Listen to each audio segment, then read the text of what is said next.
الرحمن الرحیم۔ آج ہم اپنے پروگرام سوچ و بچار میں شان اہل بیت کے سلسلے میں ہم اپنی حاضری دعانے کے لیے حاضر ہوئے ہیں۔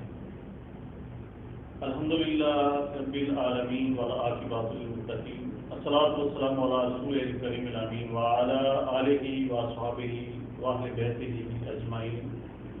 قل لا اسألکم علیہ اجرا الا المودۃ فی القربى، صدق اللہ العلی العظیم، صدق رسول النبی الکریم۔ اللہ تبارک و تعالیٰ نے اپنے پیارے حبیب حضرت محمد مصطفیٰ صلی اللہ علیہ وسلم کی اہل بیت کو ایک خاص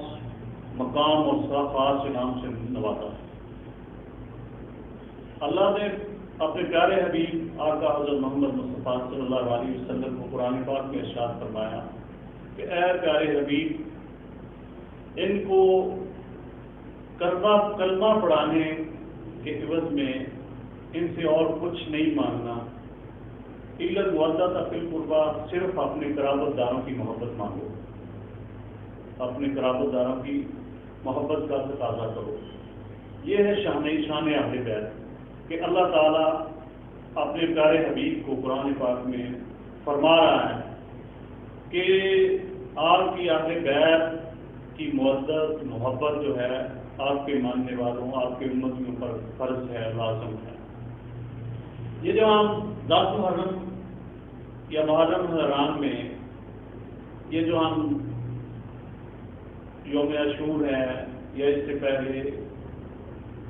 ایام مناتے ہیں، جن میں صوم کا خاص کرتے ہیں،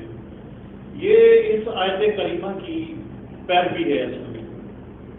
کہ ہم آل اتحاد سے، اہل بیت سے اپنی محبت کا اظہار کرتے ہیں۔ یہ اس محبت کا اظہار کرتے ہیں جس کا اللہ تعالیٰ نے ہمیں حکم دیا ہے۔ محبت بھی اتنی کہ معزز کی مثال میں یوں دوں گا کہ مچھلی کو پانی سے معزز ہے، یعنی جب وہ پانی سے باہر آ جاتی ہے تو وہ ختم ہو جاتی ہے، مر جاتی ہے۔ تو مسلمان جو ہے، مومن جو ہے، اس کے ایمان کی مثال بھی یہی ہے کہ جب تک وہ اہل بیت نبی سے، آل نبی سے اتنی محبت نہیں کرتا کہ اپنی ہر تن من دن ہر چیز سے زیادہ عزیز نہیں رہتا، تب تک اس کا ایمان جو ہے وہ کامل نہیں ہو سکتا، بلکہ ایمان اس کا ختم ہو جاتا ہے، مر جاتا ہے۔ شان اہل بیت اتنی اللہ تعالیٰ نے ان کو شان عطا فرمائی ہے، اتنی وسیع شان کے مالک ہیں کہ میں مجھے کہوں گا کہ اس زمانے کے درختوں کی کلمیں بنا لی جائیں، سمندروں کا پانی سیاہی بن جائے، تو پھر بھی اہل بیت کی شان نہیں لکھی جا سکتی، شان بیان نہیں کی جا سکتی۔ زندگیاں ختم ہو سکتی ہیں، گروہ کے گروہ، علماء، خطاب، خطیب ختم ہو سکتے ہیں، مگر شان اہل بیت کو اختتام تک نہیں پہنچایا جا سکتا، کیونکہ جن کی شان خدا بیان کرے، اللہ تعالیٰ کہیں تو ان کی تطہیر کے بارے میں بتا رہا ہے، کہیں ان کے سخاوت کے بارے میں بتا رہا ہے، کہیں ان کی قربانی کا ذکر ہے۔ تو ہمارے لیے، ہم مسلمانوں کے لیے صرف یہی بہتر ہے کہ ہم ان کی شان میں، ان کی آن میں، ان کی محبت میں جئیں اور ان کی محبت میں مریں۔ یہی ہمارے لیے اس دنیا میں بھی بہتر ہے، اور اس دنیا میں جس میں جانا ہے، آپ نے برزخ میں بھی یہی بہتر ہے۔ تو آقا علیہ السلام کا فرمان ہے کہ جس نے میری آل کے ساتھ، میری اہل بیت کے ساتھ بغض رکھا، قیامت کے دن اس کے ماتھے پر دو بہوں کے درمیان لکھ دیا جائے گا کہ اس کو یہ اللہ کی رحمت سے مایوس ہے، یعنی اس کو اللہ کی رحمت سے کوئی حصہ نہیں ملے گا۔ دوسری جگہ پر قرآن پاک میں، حدیث پاک میں اللہ کے پیارے حبیب نے فرمایا کہ جو بغض اہل بیت رکھے گا اس کو جنت کی خوشبو تک بھی نصیب نہیں ہوگی۔ آقا حسین علیہ السلام نے اپنی قربانی سے یہ ثابت کر دیا کہ ہم واقعی اس عزت و تکریم کے اہل ہیں، کیونکہ اتنا بڑا واقعہ ہوا میدان کربلا میں، تو اس میں صرف فرق ہاں اور نہ کا تھا۔ اگر یزید کی بیعت کو ہاں کر دیتے تو سارا کنبہ بھی بچ جاتا، کسی جگہ کی گورنر بھی مل جاتی، یعنی بہت سارے دنیاوی انعام و اکرام مل جاتے، مگر آقا حسین علیہ السلام کی شان پر قربان جاؤں کہ انہوں نے ایک بددین اور غاصب انسان کے ہاتھ پر بیعت کرنے سے انکار کر دیا،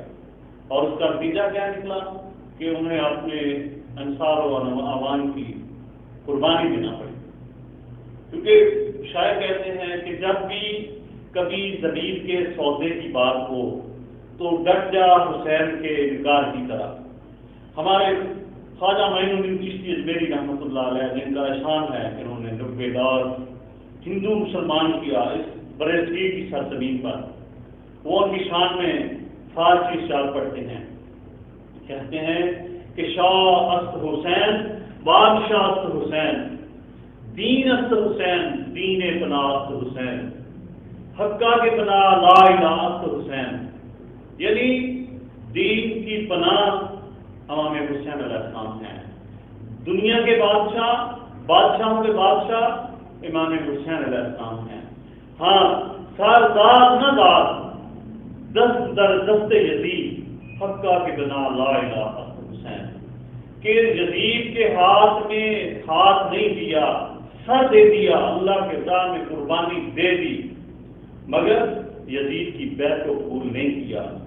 بلکہ انہوں نے یہاں تک فرما دیا کہ لا الہ الا حسین، کہ لا الہ کی بنیاد جو ہے وہ امام حسین علیہ السلام ہے۔ اگر حق اور باطل اکٹھے ہو جاتے تو حق کی تمیز کہاں رہنی تھی؟ اگر حق باطل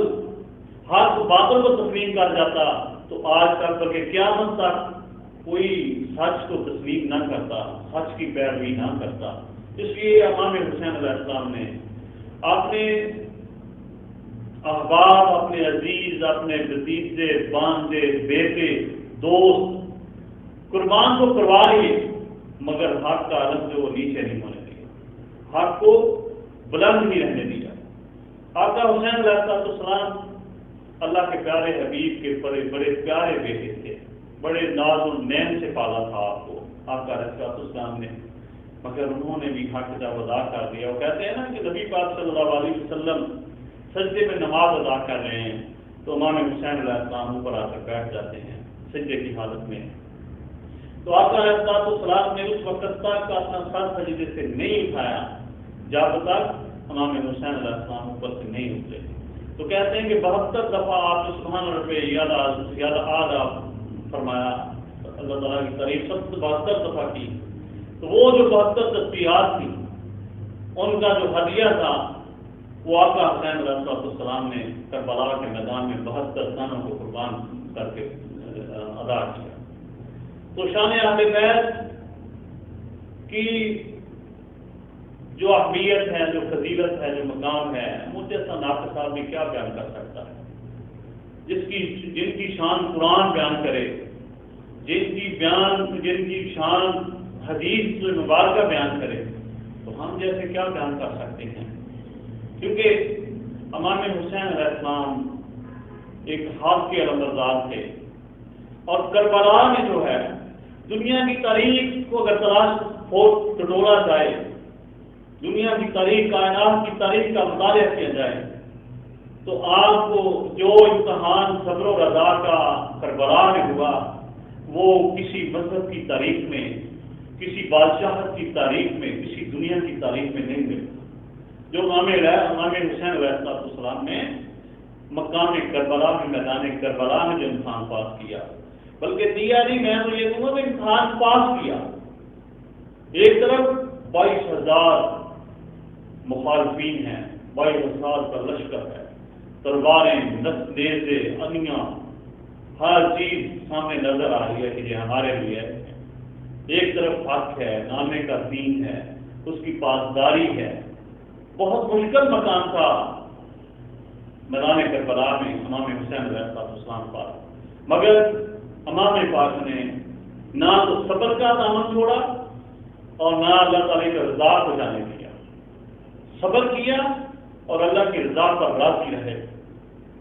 میرا وجدان ہے کہ اگر امام حسین علیہ السلام 3 دن کے پیاسے بچوں، عورتوں، دوسرے آپ کے ساتھیوں کو دیکھتے اگر حکم کرتے فرات کو کہ فرات چل کر میدان کربلا میں آ جا، تو میرا یہ وجدان اور ایمان ہے کہ فرات چلتا اور کربلا تک آ جاتا، مگر آپ اللہ کی رضا پر راضی رہے، اللہ کی رضا کو نہیں جانے دیا، صبر کو ان اللہ مع الصابرین اس آیت پر عمل کر کے دکھایا کہ اللہ صبر کرنے والوں کے ساتھ ہے۔ یزید کی حکومت چند مہینوں چند سالوں پر محیط ہے، مگر حسین علیہ السلام کا جو وقت ہے، جو زمانہ ہے، صدیوں سے لے کر صدیوں تک ہے، ازل سے لے کر ابد تک ہے، قیامت تک امام حسین علیہ السلام کا ذکر ہوتا رہے گا، اور ہم جیسے لوگ ان سے یہ ایمان کی روشنی حاصل کرتے رہیں گے، ایمان کا نور حاصل کرتے رہیں گے۔ تو میرے دوستو، زندگی کا مشن جو ایمان کے ساتھ ساتھ ہمارا یہ بھی ہونا چاہیے کہ ہم اہل بیت اطہار کی عزت و تکریم کو اپنی جان سے عزیز سمجھیں، اپنی ایمان سے عزیز سمجھیں، کیونکہ ایمان یہاں سے شروع ہوتا ہے۔ آقا علیہ السلام کا جو فرمودات ہیں ان کے روشنی میں اگر دیکھا جائے تو اہل بیت اطہار کی محبت کے بغیر ایمان نامکمل ہے۔ قرآن کی نص جو ہے آپ کی نص ہے، اس کے بعد حدیث کا مقام ہے، پھر تبع تابعین کا ہے، پھر تاریخ کا ہے، پھر دوسرے معاملات ہیں۔ تو سب سے پہلے قرآن نے ہمیں اہل بیت کی محبت کا حکم دیا ہے۔ اللہ تعالیٰ نے نبی پاک صلی اللہ علیہ وسلم کے ذریعے ہمیں اس بات پر کاربند ہونے کا حکم دیا ہے کہ اے پیارے حبیب، ان سے کچھ نہ مانگو، کلمہ پڑھانے کا کوئی آسان نہیں ہے، صرف ان سے مانگو تو اپنے اہل بیت کی، اپنے اہل بیت اطہار کی، اپنی آل کی محبت مانگو کہ آپ کے جو امت ہے ان سے محبت کرے۔ دوسری طرف جن لوگوں نے یہ لعنت کمائی، یہ لعنت حاصل کی کہ اہل بیت اطہار کو شہداء کربلا کے میدان میں شہید کیا، ان کی ناموس کو در بدر لے کر پھرتے رہے، تو وہ خود اندازہ لائیں کہ وہ مسلمان ہو سکتے، قطعاً نہیں ہو سکتے، کیونکہ بغض آل رسول جو ہے وہ اسلام سے فارغ کر دیتی ہے، اور محبت آل رسول جو ہے وہ اسلام کو پختہ، ایمان کو پختہ کر دیتی ہے۔ تو میرے دوستو بزرگوں، یہ میدان کربلا کا جو وقت تھا، امام حسین علیہ السلام پر بہت سخت تھا،